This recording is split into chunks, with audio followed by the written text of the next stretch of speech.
Donald Trump issuing a warning to the GOP, saying that if it goes to this summer's convention with the highest number of delegates and the party tries to deny him the nomination, bad things will happen. Listen. If we're, 100 short and we're at 1,100 and somebody else is at 500 or 400 because we're way ahead of everybody, I don't think you can say that we don't get it automatically. I think you'd have riots. I'm representing a tremendous, many millions of people. But RNC spokesman Sean Spicer trying to tamp down Trump's rhetoric, insisting that's not what he meant. I assume he's speaking figuratively. I think if we go into a convention, whoever gets 1,237 delegates becomes the nominee. It's plain and simple. And one of Trump's most outspoken supporters, conservative media personality Scottie Nell Hughes, defending his remarks. Riots aren't necessarily a bad thing if it means it's because it's sitting there and fighting the fact that our establishment Republican Party has gone corrupt and decided to ignore the voice of the people. Hughes would add later that by riots, she means Trump supporters making their voices heard and not actual violence. Okay, Anthony, what do you make of Donald Trump saying that if he's denied the nomination, if they try and shut him out, there's likely to be violent acts? Well, I mean, one of the things we've learned about him, he doesn't have a great filter for this sort of stuff. So using the word riot was probably the wrong thing to say. I don't think he means he wants violence in the streets. But I think what he's saying is he's won the process. He's done all of the work, Andrea.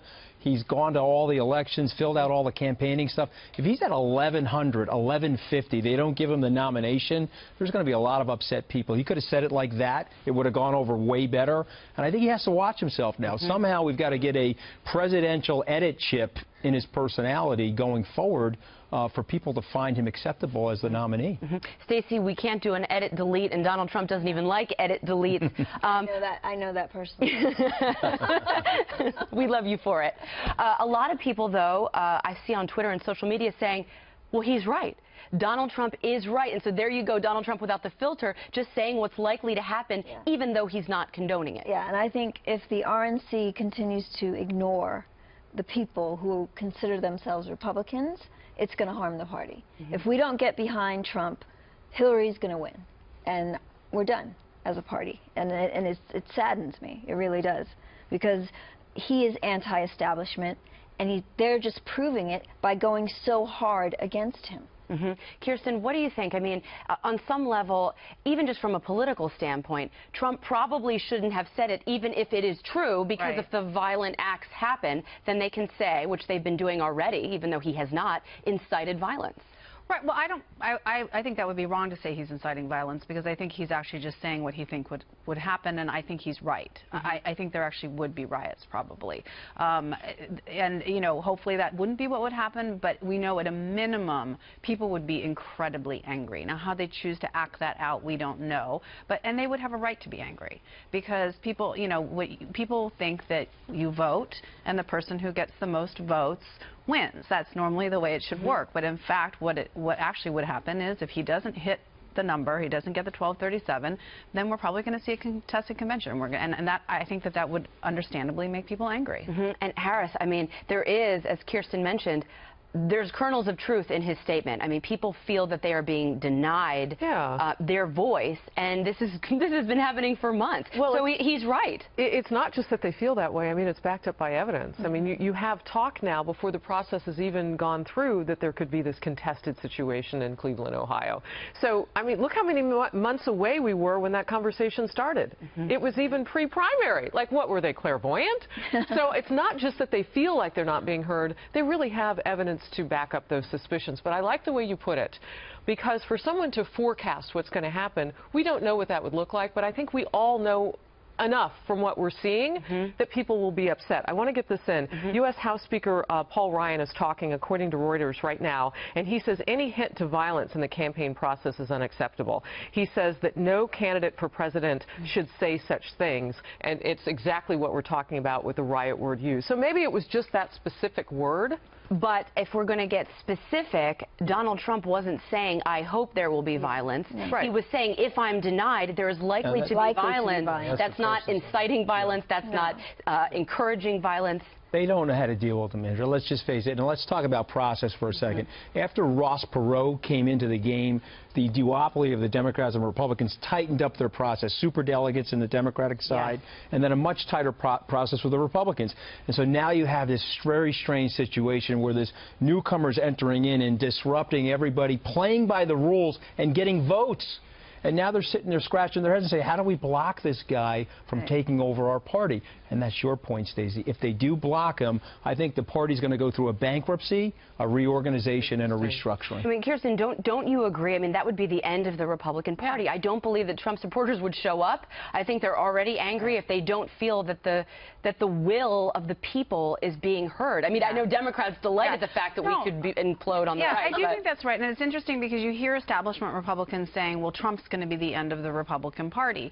And there's definitely a grain of truth to that, because he's not an orthodox Republican, and so I think they recognize that he's not somebody they're going to be able to control. He's not somebody who necessarily is down the line on the issues that they care about. The flip side is what would really guarantee the ending the Republican Party would be denying him the nomination, I think, because, like you said, the Trump voters wouldn't turn out, and I think there would be some percentage of Republicans who maybe don't even support Trump who also wouldn't love the idea of the establishment coming in and sort of fixing the outcome. I wanted to pick up real quickly on what you said. You called Donald Trump a newcomer to the process. We've heard the word outsider, but actually he's not a newcomer to this game because he's given money to everybody. And that's part of why this is so sticky for the Republican Party. I meant it more from an elected candidate. That's why I think you meant more like the outsider, but just to kind of go back on that for just a second, that's part of the problem.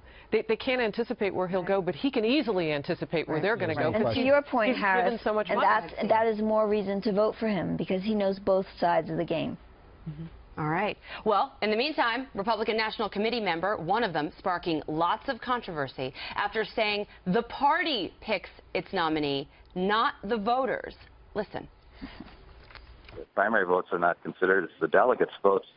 The delegates cannot vote until they're permanently seated. The media has created the perception that the voters will decide the nomination, and that's the concept. That's the conflict here. Political parties choose their nominee, not the general public, contrary to popular belief. I present to you Exhibit A, ladies and gentlemen. But RNC Chairman Reince Priebus says that's not true and that the process is fair. Watch. I can assure you that if you have the majority of bound delegates, you're going to be the nominee. One person's opinion can't change that. But it is true that delegates that are bound, based on the outcomes of these elections, choose the nominee. So there's a lot of word playing here, but if a nominee gets the requisite number of bound delegates, they will be, the candidate will be the nominee. In the meantime, should it go to a brokered convention, Donald Trump may not be ready. The New York Times is reporting that he's way behind in getting supporters, or his supporters, I should say, elected as delegates, while Senator Ted Cruz has been laying the groundwork for months. Okay, so take the process out of this for a second. The RNC's official, one of them, coming out saying that the party chooses the candidate, not the people. Do you hear that sound? It's the founding fathers rolling over in their graves. To have a party, you have to have people, or there is no party. Well, I mean, just if I want to defend Chairman Priebus for 1 second, because he's really trying to thread the needle here.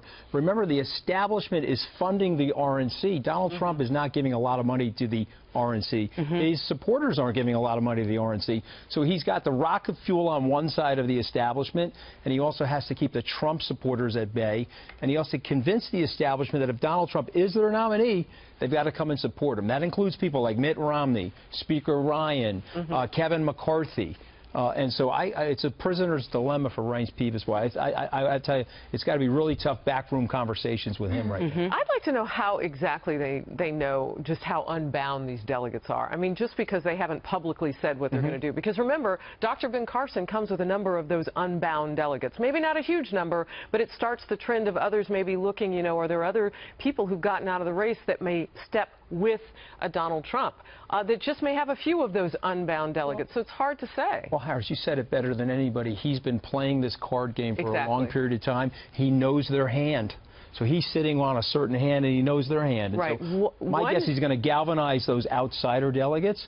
They always talk about Trump being below, like at the 35 or 40% number. What they fail to mention is that the outsider vote, Carly Fiorina, Ben Carson, if you want to include Ted Cruz, it's over 60%. Yeah. And if he becomes that outsider galvanizer, he's going to crush them. Yeah. Kirsten, it goes to the establishment's, I believe, fight for their very power and their existence. And that is on the chopping block with Donald Trump as the nominee. So you have one RNC official saying that they're the ones picking the nominee, which is the suspicion of all the Trump supporters. Now it's confirmed. Reince Priebus trying to walk it back. Yeah. But I watch what people do, not what they say. And it appears that the establishment is doing things to try and get Trump out of the race. Well, they would like to. They've tried to. Yeah. There's no question that that's the plan. The plan is to try to have a contested convention. They don't like Ted Cruz either, and so that it's looking like they're going to be probably stuck with Ted Cruz. But whether they can do it or not, I think they want to do it, and I think that that's what people hear. You know, they are upset with the establishment, that the establishment thinks that they're stupid and they don't know how to do things, and so we'll just take care of it for you. And so whether or not they actually could do it, they would like to do it.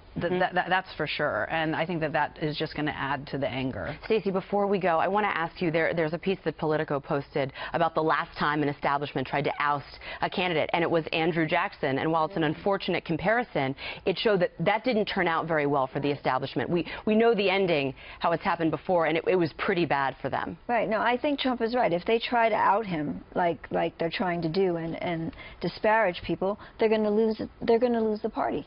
They're going to lose the people, which means they will no longer have a party. That's it. Well, you said it best. In order to have a party, you need to have people. In politics and in life, everybody.